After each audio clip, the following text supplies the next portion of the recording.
This morning, we're going to start off by checking your study guides. So, those of you that are absent today watching this on video, as soon as you return from your absence, please come in and share your study guide with me so that I can see that you've been working on it.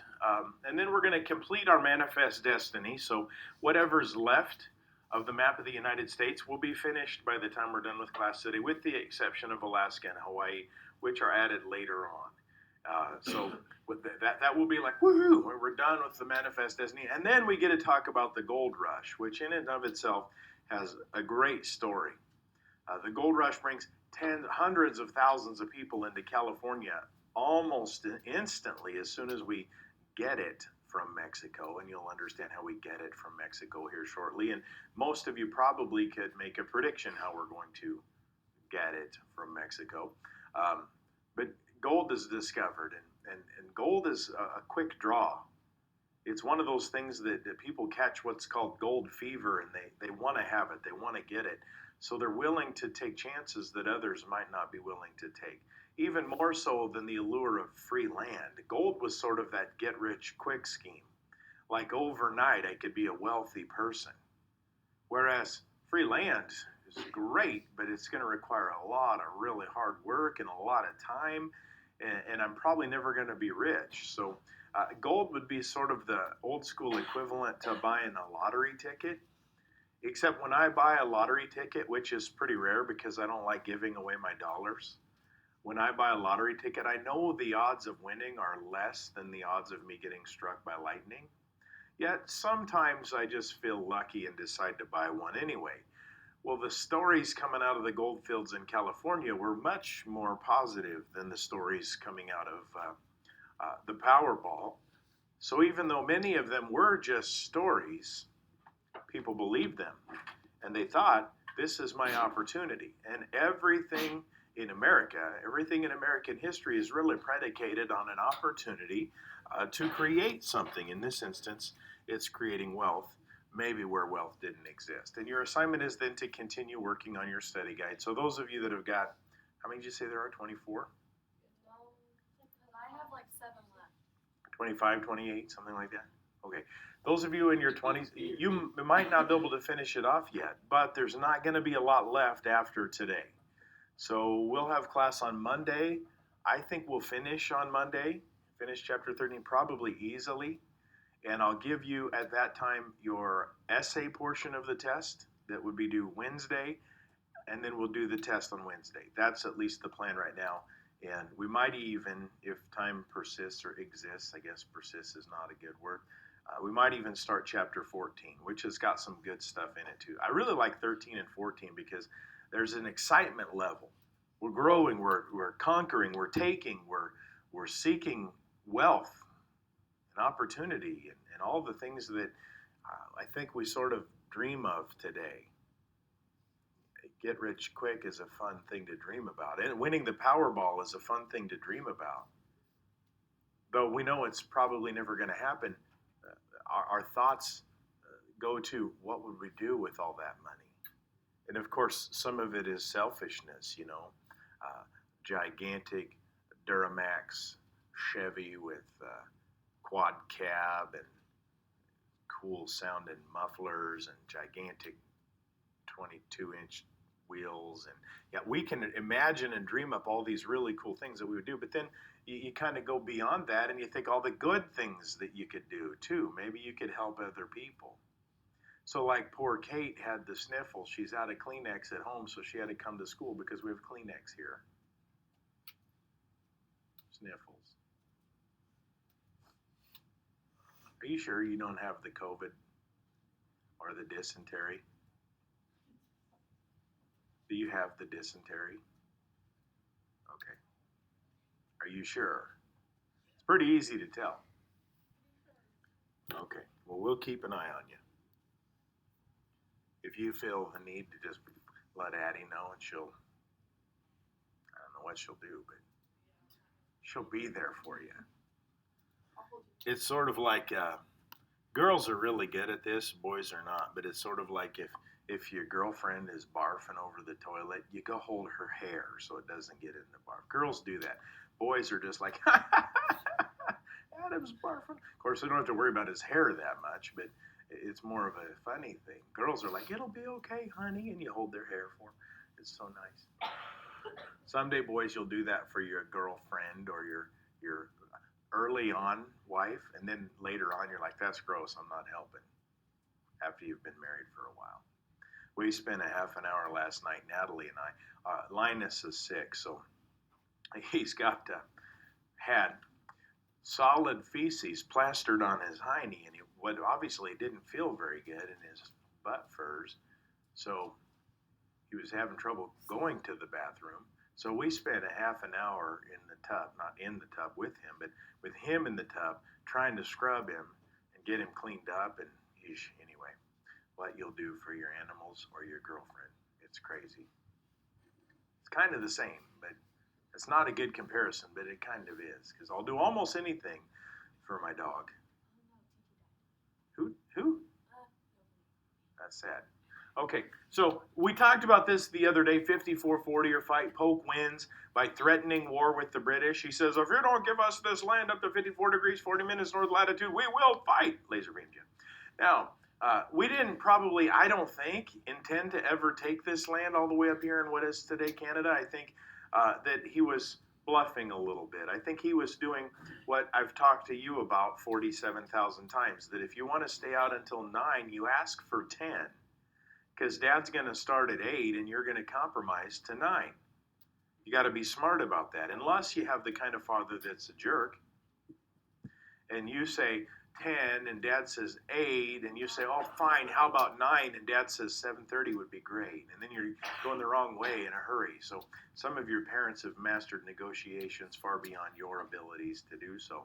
But just remember, as they do that to you, you're going to do that to your kids someday too. You're thinking right now, you're telling yourself, I'm going to be way nicer to my kids than you are to me. No, you're not. You're going to be slightly more evil than your parents are, because we learn from our parents. We gain our skills from our parents. We didn't learn anything from James Polk. Okay, we got trouble with Mexico. They're not happy about Texas becoming a state. And Mexico really never delineated or settled the idea of where the southern border of Texas was. So yeah, Santa Anna signed a document saying that Texas is independent, and Texas becomes the country, the Lone Star Republic.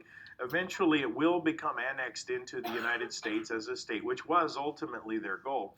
But there's an argument about where the border is. The Mexicans say it's in one spot, and the Americans say that it's in another spot. So I'm going to direct your attention, or redirect your attention. Sorry, people watching the video, you don't get to see this. It's going to be Wyatt dancing. Just kidding. Wyatt, do you dance? So if you're at the 8th grade dance and Jaden said, hey, Wyatt, will you dance with me? The answer is no? Dude.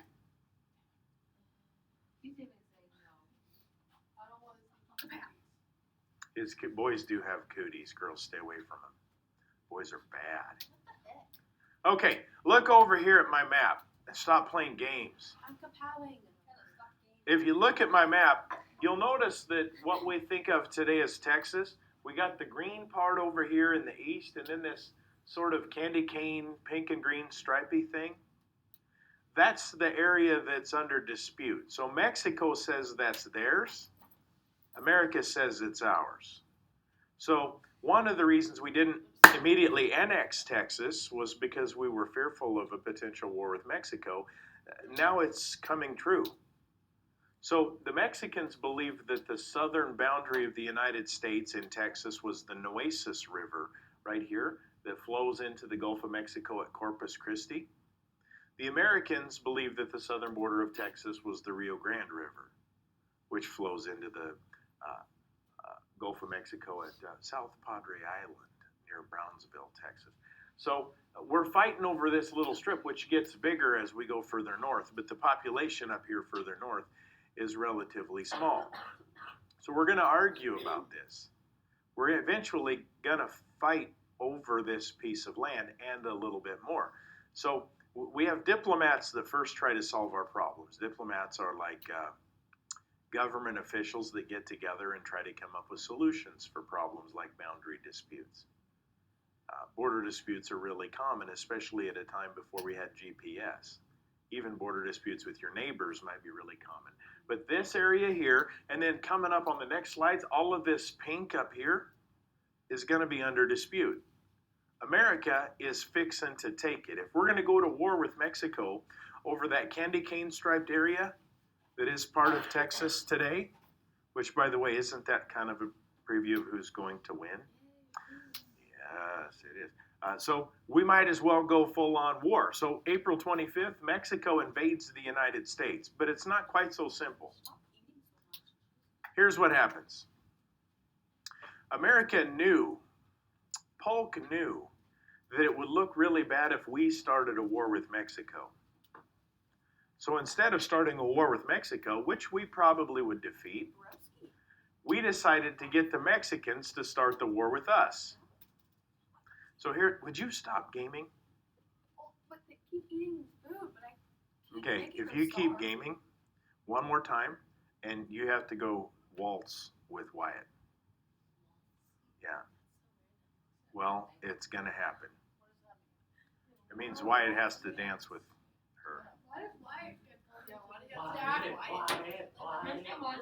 No, I want you. Well, let's just be clear. I'm fairly certain that Wyatt's the best looking dude in this class. I'm certain that Wyatt wants to do it. Look at him. Victor, look at him. He's a handsome guy. He looks like a I want you to do it. Nobody wants to dance with Christian. Exactly. All the ladies want to dance with Wyatt. It's pretty clear. Look at Jaden. She's even like getting angry. She's kind of setting up her posture so that if Kenneth comes over to waltz, she's like, I'm going to take her down. I'm throwing hands. I know where she Yeah. Okay, so here's how this starts. And you guys have all probably done this at some point before where you're angry with someone, but you know, especially if it's in school, if you start the fight, you're going to get in the most trouble. If you're defending yourself, you're probably still going to get in trouble, which is unfortunate. You're probably still going to get in trouble because you're not supposed to fight at school. But if you're defending yourself, at least mom and dad are going to have your back. The principal might put you both in suspension for a while, but when you go home and say, Mom, I had to protect myself. Adam was hitting me, and I had to put my hands in front of my face, and eventually I kicked him. Then mom and dad are going to say, well, that Adam is a big bully, and you did have to defend yourself, so it's okay, even though you got ISS. Okay, so it's better to be the defender than the attacker, than the antagonist. So here's what we do. Mexico has a fort on what they think is deep into the heart of Mexico. So they've got a fort on the south side of the Rio Grande River in a town called Matamoros. It's actually called Fort Matamoros. The Americans decide to build a fort on the north side of the Rio Grande River called Fort Brownsville. So we've got an American fort and a Mexican fort right across the river from each other. What's the problem with Mexico seeing America build this fort right here?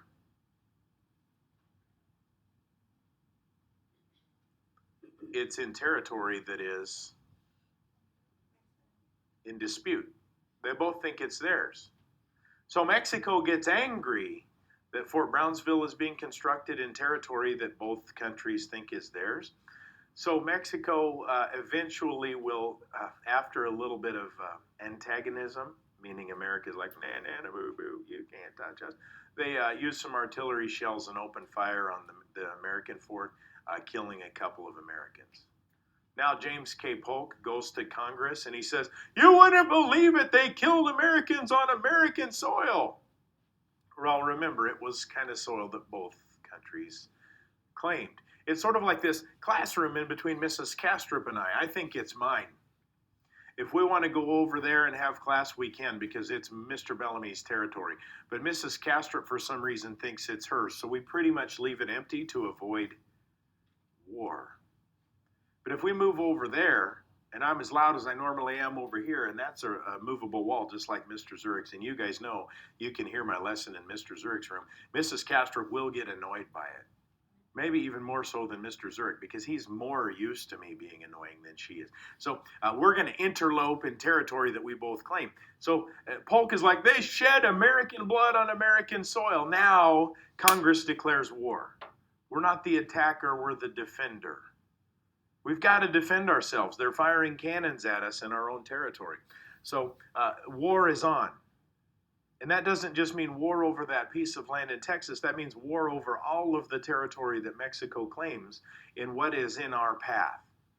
So we send out a leader named Stephen Kearny. He captures New Mexico without firing a shot. Why do you suppose it's so easy to capture New Mexico? Simple answer. How many Mexicans do you think there are in New Mexico to defend it? There aren't any, or very, very few. So all of this territory really is not going to be that difficult to take. California declares independence from Mexico. And why is California declared to have its independence? Mexico can't stop them. They don't have the population base to defend this gigantic territory that is theirs. And most of the population of Mexico is clear down here in the southern part of Mexico. Most of this is uninhabited, or it's very, very sparsely populated by Mexicans. So California becomes the Bear Flag Republic. It is a country. So our two of our biggest states, discounting Alaska, are countries at some point in their history. California has no intentions of staying a country, but it is a country. They also have a cool flag because that's actually a Blair bear. That's the type of bear that it is, and a star because it sees itself as its own country. So we do quite a bit of fighting, and if we look back, I wish I had that map on my slide. That's the reason why I had to buy these nice expensive maps 20 years ago. But we do a lot of fighting right there. You see those greenish blobs, and we're winning, but this war is dragging on, and it's not ending. And all of a sudden, this guy over here, his name is Winfield Scott. His nickname is Old Fuss and Feathers because his men thought that he was really fussy and particular about things. And when he got upset about anything, it's sort of like his feathers bristled up. Sort of, if you ever see like a mama duck or a mama goose and you get close to their baby, they get big. Like they puff up their feathers because they want you to think that they're bigger than they are. And they are kind of scary. If a goose attacks you, it's going to bite you and it's going to hurt a little bit. So anyway, and he looks like a grouchy old man. If there's a description or a definition of grouchy old man, then Winfield Scott probably is the picture of it. If you have a grandpa that looks like that, do you bother him? No, you stay the heck away from him. Well, if you're Christian, of course, because you annoy everyone. But no, you stay away from him. He looks grouchy. Anyway, he comes up with a plan. He's like, this war is going to take forever because in order to defeat Mexico, Americans understand you can't just win battles up here in the northern part of what is today Mexico. You got to capture the capital.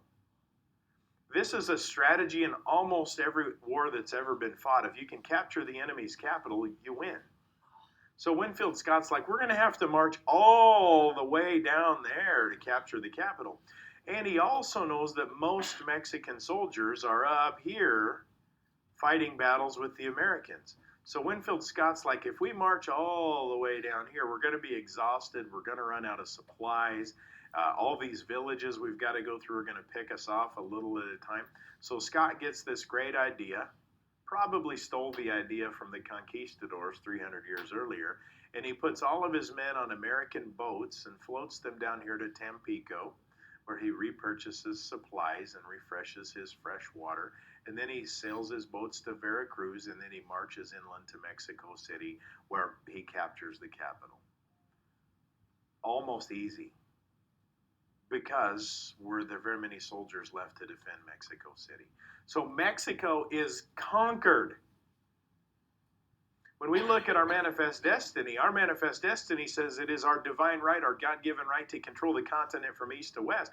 It doesn't say north to south, but at this point, Mexico is literally part of the United States. It has been defeated. So when you look at a map today, why is it that Mexico exists? Could it be a state or several states? America didn't want it. We took what we wanted, which was the rest of America, basically. But we didn't want Mexico, and the reason is racist. It was full of Mexicans. Sounds horrible, but that's the reason that was given. On top of that, the country of Mexico was way poorer than America. So we have this issue when we look at potentially adding states. Like sometimes, about every 2, 3, 4, 5 years, I don't know how often, but Puerto Rico has a vote within their own country asking themselves, because Puerto Rico is a protectorate of the United States, so they are a country, but kind of. They're also fully 100% protected by America, and Puerto Ricans are American citizens. So they sort of have the best of both worlds, but Puerto Rico is very, very poor, so they don't get all of the benefits of being American. So every year or so, Puerto Rico does a poll. They ask their own people, would you like to give up our sovereignty, which means our independence, and become part of the United States? It's not a given that the United States would accept them as a state, but over the last 50 years, it went from like 30% said yes and 70% said no. Now it's about 50-50. So the number of Puerto Ricans that want to be U.S. is growing every year because they're poor. Now, if Puerto Rico said, yes, America, please annex us, there's a really good chance America would say, I don't think so, because Puerto Rico is way poorer than the poorest of the 50 states, which means the rest of the country would have to pour in a lot of resources to get Puerto Rico up to the standard that is the basic standard of Americanism. And that's kind of the same case with Mexico. So what is the cost of the war? We lost 1,700 men to war, but 11,000 to disease. Once we get down in here into the Gulf of Mexico, into the tropics, we have to worry about diseases like malaria. Not Valeria. I know that to you, Victor, Valeria is a disease, but no, malaria. And it was deadly to a lot of white people of European descent. It killed a lot of people. So 11,000 Americans died in this war, but only 1,700 actually fighting. It cost us about $100 million. Today, $100 million is like no big deal in the U.S. government's budget. But back then, $100 million was a lot of money. Mexico lost half its territory. They're half the size that they were. Now, do you think there's any remaining or leftover residual upsetness, ticked offedness that Mexico has towards the United States for taking half their country? I think there probably is. There's a better word for it than ticked offedness, but it's not in my brain right now. Later it'll hit me. Maybe you have it. Animosity. That's a good word. I like that word, animosity. So Fuss and Feathers figures out how to defeat the Mexicans. This guy will stick around and actually have some plans for the Civil War. He's too old to fight in the Civil War, but he'll have some ideas. So the wisdom of old men definitely helps out. So we signed a treaty with Mexico called Guadalupe Hidalgo. Guadalupe Hidalgo. In this treaty, Mexico gives up its claim to Texas. It also cedes to the United States, California, and New Mexico. And in return, the United States paid Mexico $15 million. Now, the question that I always have when I look at this is, we defeated them in war. We took what we wanted. Why did we pay them after we took it? I think it was just to be good neighbors.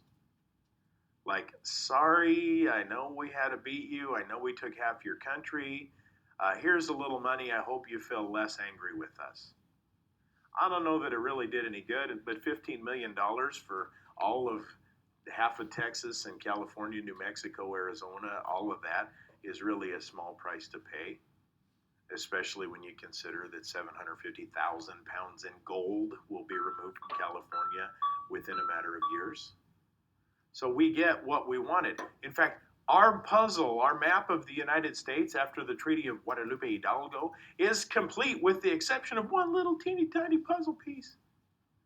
There's just one part that's missing. And I don't know why we thought that it was so important that we got it, but to complete our manifest destiny, to complete the modern map of America, we had to purchase a little piece of land from Mexico called the Gadsden Purchase. The Gadsden purchase, we paid $10 million for a little tiny chunk of what is today parts of New Mexico and Arizona. Now, if you look at where it's at, that's the puzzle piece that was missing. It's kind of like anybody that's ever done a puzzle. Anybody ever do like a family puzzle? Sitting on the card table and you just walk by once in a while and put a piece in. Anybody ever do that? Yeah. Is it true that one of your brothers or sisters will always steal one of the pieces so they get to put the last piece in? Or maybe it's not your brothers or sisters, maybe it's you, Jaden. Because it's the honor to put that last piece of the puzzle. And it's sort of what this is here. Why do we need it? Well, it's got some access to some rivers that we really need access to. But if you've ever been to this part of the country, do you know geographically what it looks like? It's a desert. It's cactuses and roadrunners and coyotes. There's nothing there of any great value other than access to the Gila River right here. But it finishes off the map of the United States. We are done growing in North America, again, with the exception of Alaska, and then later on, outside of North America, we'll add Hawaii. But we don't need any more. We are now the map as it looks today, with a $10 million purchase of a piece of sand. It's like a big litter box. We also needed it because it was an easy route to run a railroad, as we see on here, all the way from San Antonio into California. For mail, for gold, all sorts of reasons. So we paid $15 million for the entire Louisiana purchase. Remember, we were supposed to spend 10. Then we took Texas from Mexico. And then in the Treaty of Guadalupe Hidalgo, we took this, California, New Mexico, Arizona, Nevada, Utah, from Mexico. We purchased the Gadsden purchase, and then we took this from Oregon with James Polk. So America, between 1845 and 1848, 1853, almost doubles the size of our country again. It's about a third of our country. So Louisiana purchase in 1803 doubles the size of what we had, and then we add another third to it. So the United States has grown to a gigantic country in a very, very short amount of time. The rest of the world probably is a little bit shocked by this. Oh yeah, by the way, when we talked about Oregon, I said there was a chunk that made our map look goofy. Well, it was ceded to us by Canada or by Britain in 1818. So that the whole western boundary of the northern border of the United States is 49 degrees north latitude right here.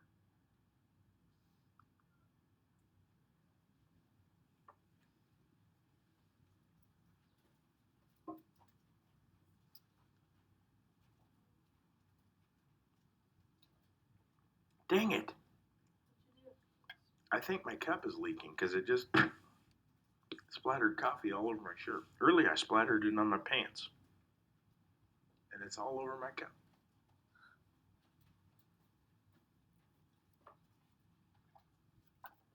Would you open up your study guide as soon as you get a chance, please, Kelson? I'm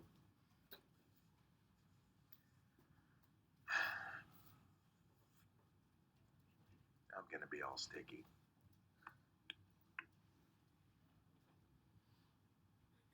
Kelson, if you had an opportunity, would you dance with Wyatt? Yes. We had this vote already. You just missed it.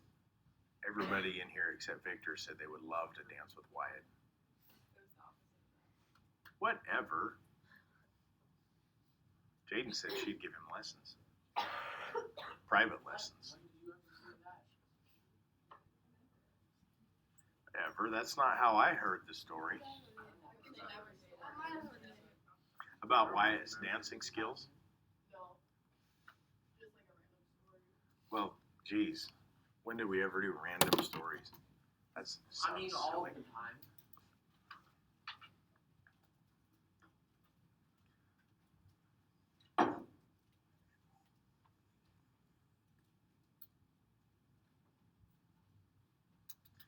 Who do you think Taylor would have better dancing skills, like right now? If you had to have a dance with one of them, had to, better skills.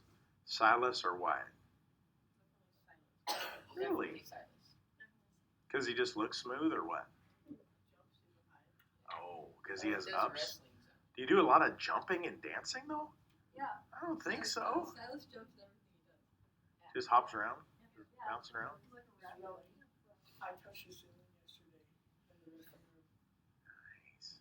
Were you standing on top of Hunter? No, I did like a jump off the wall. All right, so let's talk about the story of gold in California. So there's this speculator. His name is James Marshall. James Marshall is buying up land in California, nothing to do with gold. Pull up your study guide for me, please. Kelson, did you get yours? Yep. Count how many you have done. What? No, because we're having class and you're disrupting everything right now. Charge your Chromebook at home. You guys aren't idiots. You know better than this. So James Marshall is buying up land near what is today Sacramento, California. Sacramento's a growing town for trade. It's now American, barely American, but he's buying up stuff. And he knows that when people start flocking to California, and again, gold has not been discovered yet. He just knows California is a beautiful place and it's going to expand and the land is nice and the area around Sacramento has good weather. So he knows it's going to grow. So he buys up land knowing the city will grow, knowing that later when people come, they're going to buy plots of land from him. But there's something that's missing. Marshall needs a sawmill. I might have this backwards. John Sutter is the owner of all this property. He hires a guy named James Marshall to build him a sawmill. Sawmills are always built on rivers. Why are sawmills built on rivers? What? Okay, so you've cut the trees down upstream and you float them to the sawmill because you don't have roads or trucks to haul them. Why else are sawmills always built on rivers? You got to power the saw blade to cut the timber. And then once it's cut, what do you do with the boards that you've cut?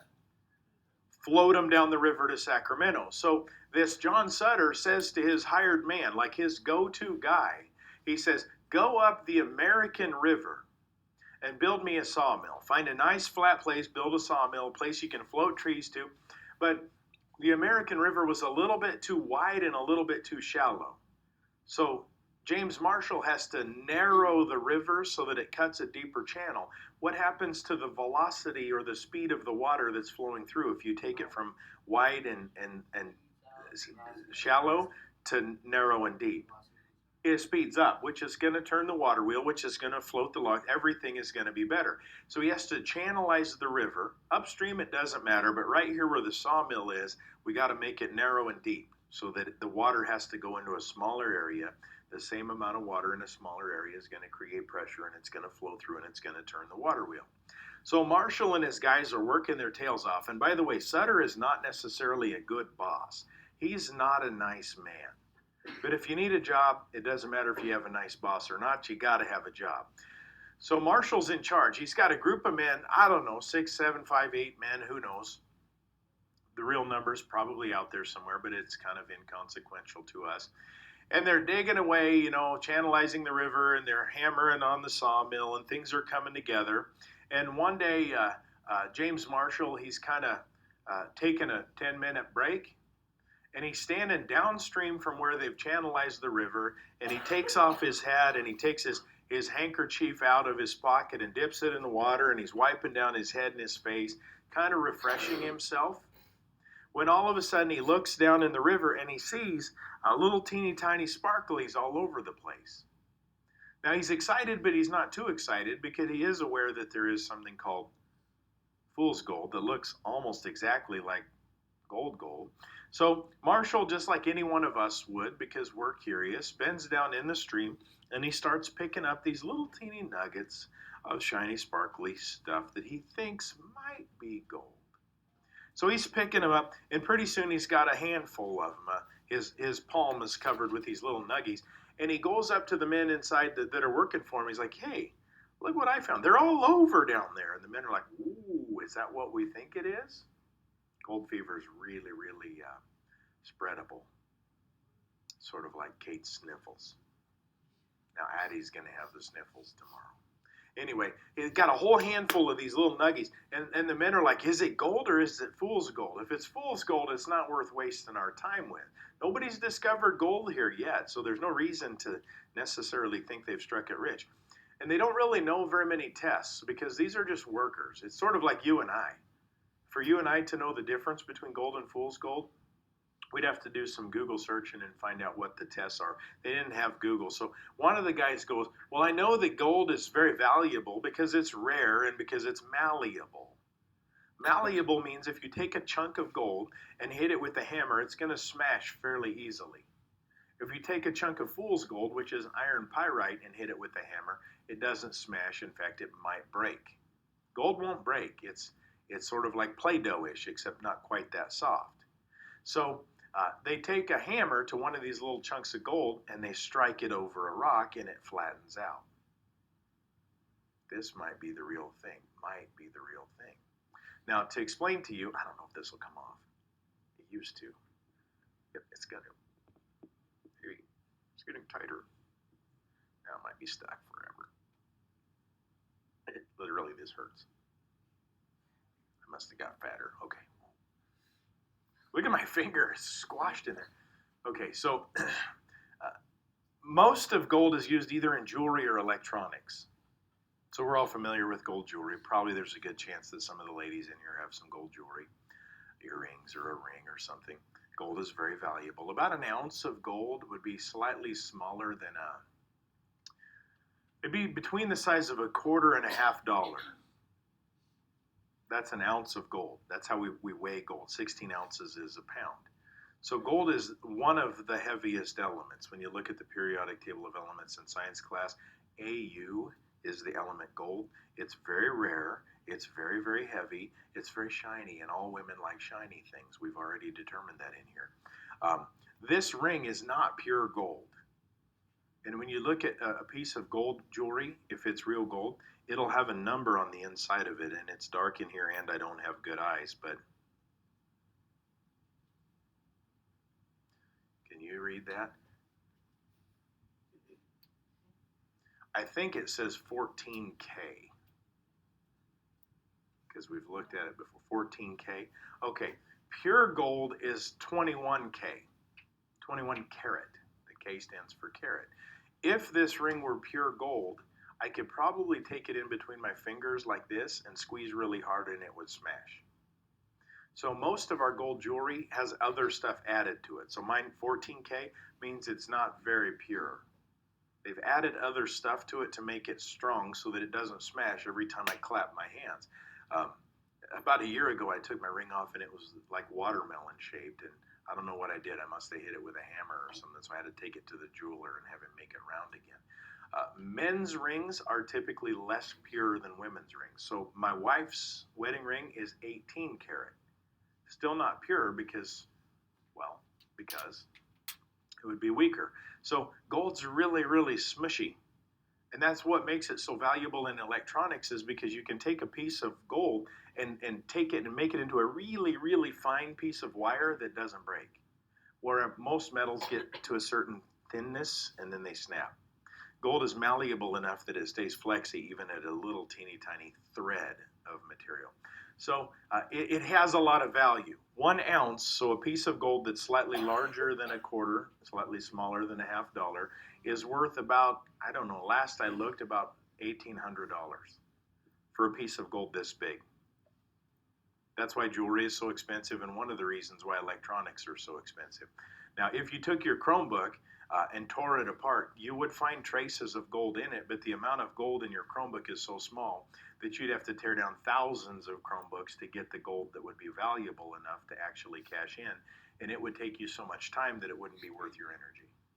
So very few of the super metals that are in your electronics, your phones or your Chromebooks or your laptops or whatever it is you have at home, very few of them are ever actually recycled. They go into the garbage instead of taking the rare earth elements out of them that we actually need because they're rare.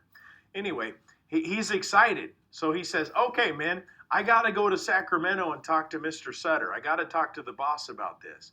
So while I'm gone, Let's pretend I'm James Marshall and you're the workers. While I'm gone, you guys keep hammering away at the sawmill.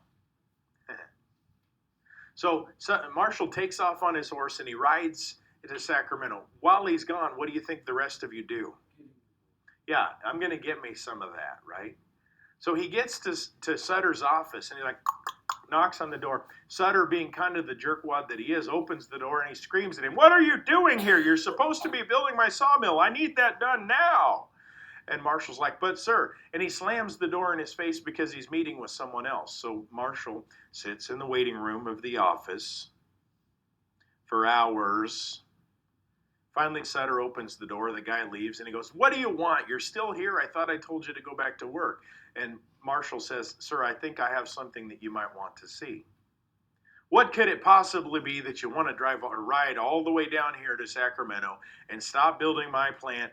What? You're an idiot." Okay, and then Marshall pulls out of his pocket this little leather pouch and dumps the contents into the palm of his hand, and Sutter's eyes get really big and he says, "Is that gold?"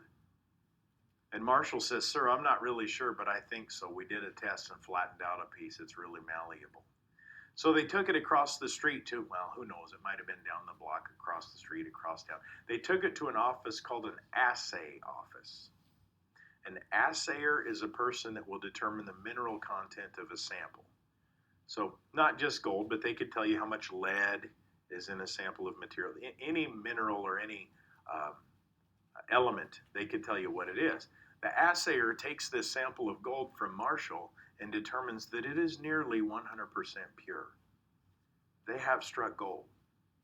So Sutter says, "How much of it is there? Is it just like this handful and then it's all gone?" And he goes, "No, sir, there's sparklies all over, because once they churned up the bottom of that river by narrowing it down, it exposed it all. And gold is really heavy, so as they're exposing the gold, all of the dirt and the little tiny rocks wash away with the flow of the river. The heavy stuff stays behind. That's why it's all exposed." So Sutter now has gold fever and he's like, take me there now." And Marshall says, "Sir, it's nighttime and it happens to be pouring. It's raining. It's dangerous to go at night. Let's wait till morning." And Sutter's like, "No, I want to go now so that I can be there in the morning." So they take off in the middle of the night, rain pouring down. They're soaked like wet dogs that live outside. They get to the sawmill. By the time they get there, half of the men are gone. The men that are left have little baggies of their own nuggets, and the nuggets are no longer visible, but they know they've struck it rich at this sawmill. So John Sutter is like, "Hey man, get together. Don't tell anybody." Why does he not want to tell anybody? Keep it for ourselves. So let's say one day we just take a day off of history class and we go out here and we dig a hole outside the school over there on the football practice field. We're just having fun. And we strike a nugget of gold. And we're like, "Oh my gosh."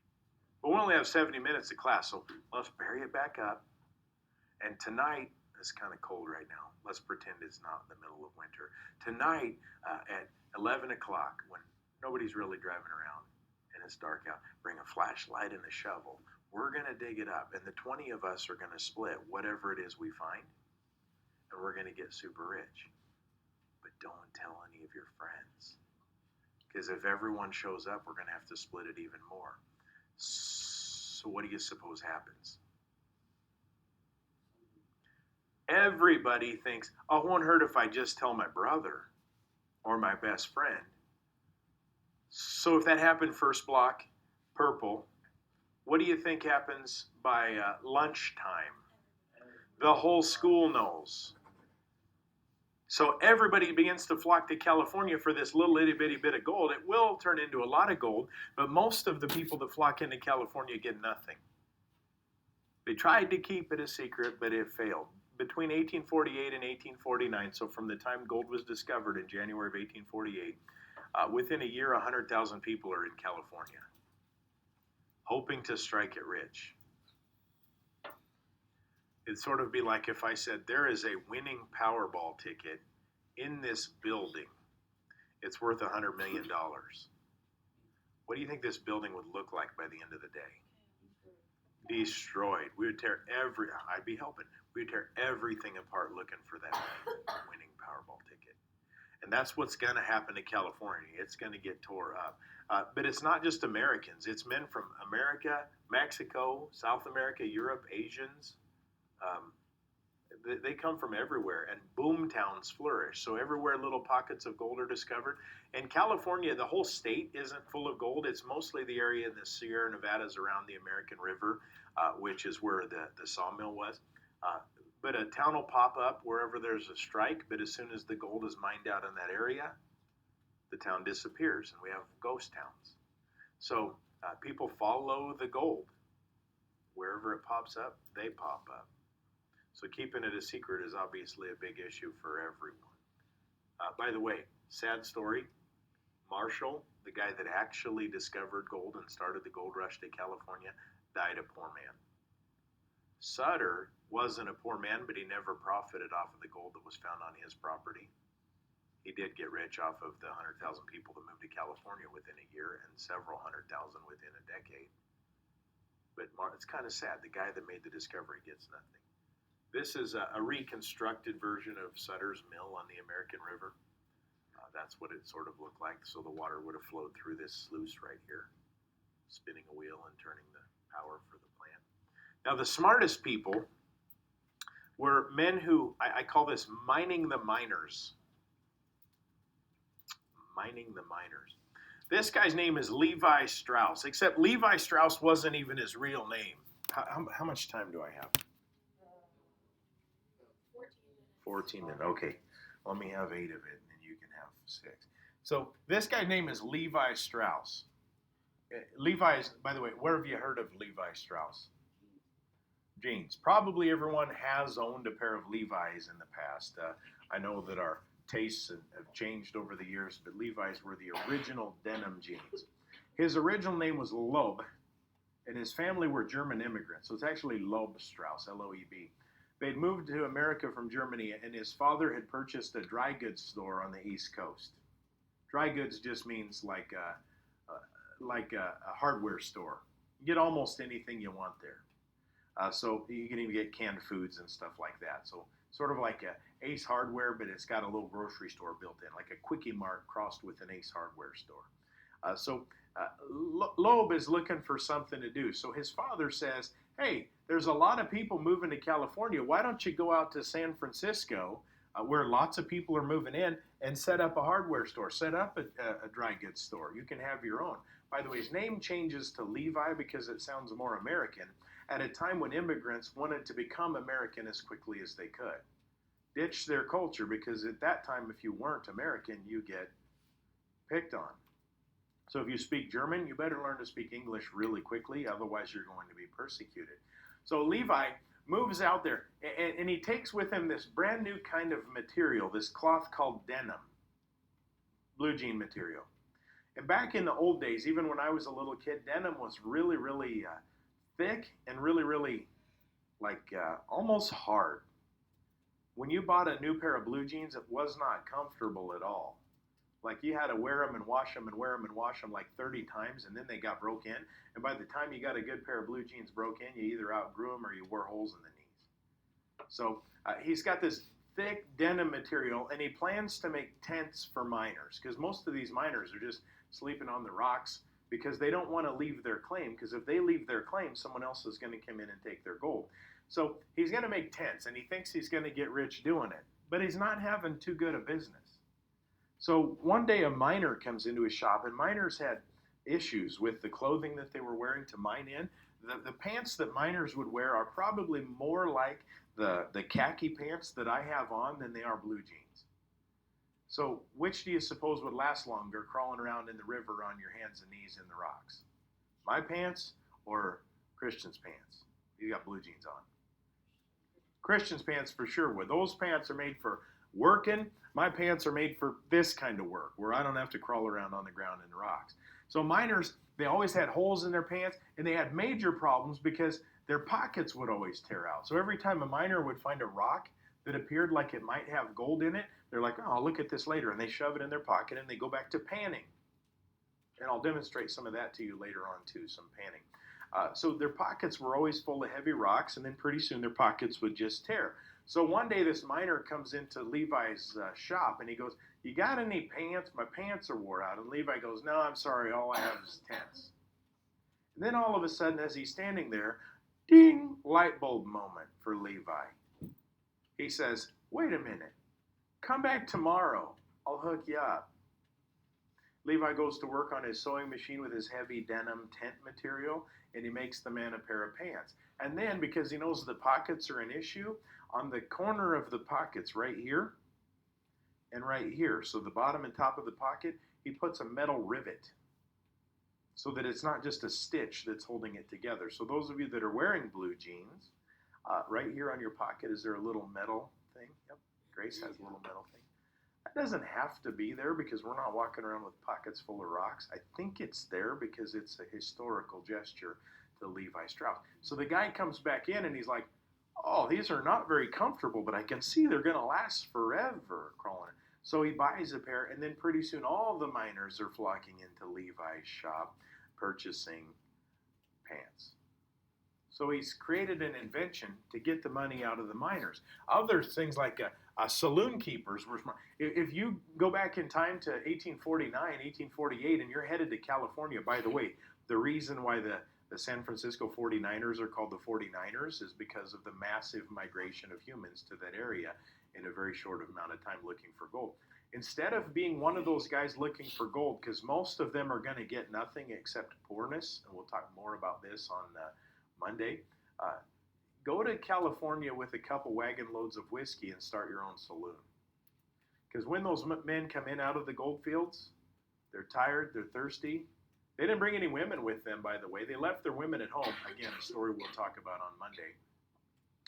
So like less than 6% of the population of California in 1849 was female. All these men didn't have their women with them. So bring whiskey for a saloon and you're going to make bank. The price of a potato could get to the range of $50 in California because these men had little pouches of gold dust with them and everything was purchased with gold dust. Or take wagon loads of mining supplies like picks and axes and shovels and gold pans. You could purchase them in the East and sell them in California for 10 times what you'd purchase them for. It's all a form of speculation, but mining the miners. These are one of the oldest pairs of Levi's that we know about, dating from 1879. They look just like what you would wear today. In fact, they're worn, so you probably would wear them. They're button pants. Notice they don't have any belt loops, but they have 2 extra buttons right here and also on the back. So instead of wearing a belt, how do the miners keep their pants up?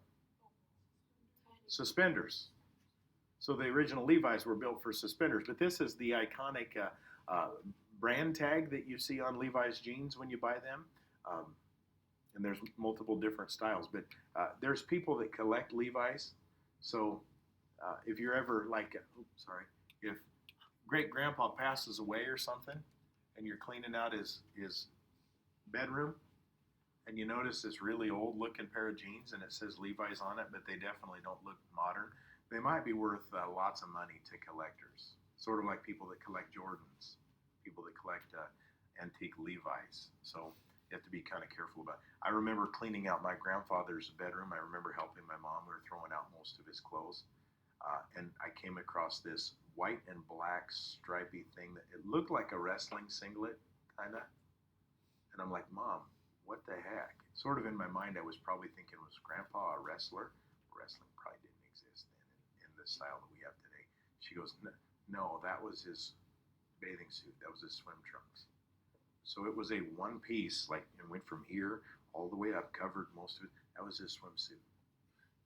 Threw it away, and I'm like, why would I do that? Because it'd be really cool to get out now and show you guys what people wore 80 years ago when they went. What men were more modest. They didn't show as much of themselves. In fact, females wouldn't have worn Grandpa's bathing suit because it was too risque. So anyway, get some old jeans. The cinch right here. So this is how you could tighten and loosen it a little bit. We got rid of that in World War II because there was a shortage of materials and metals. So these little snaps and buckles and stuff needed to be used for the war effort. So we conserved everywhere we could. So Levi's have changed quite a bit in that amount of time. And I think that's probably a good spot for us to stop. Again, we'll start up on Monday. We'll probably finish chapter 13 on Monday, finishing up with the gold rush. Take the essay test home, 1 or 2 questions, short answer test, and then we'll take the test on Wednesday. So that's at least my plan as we speak right now.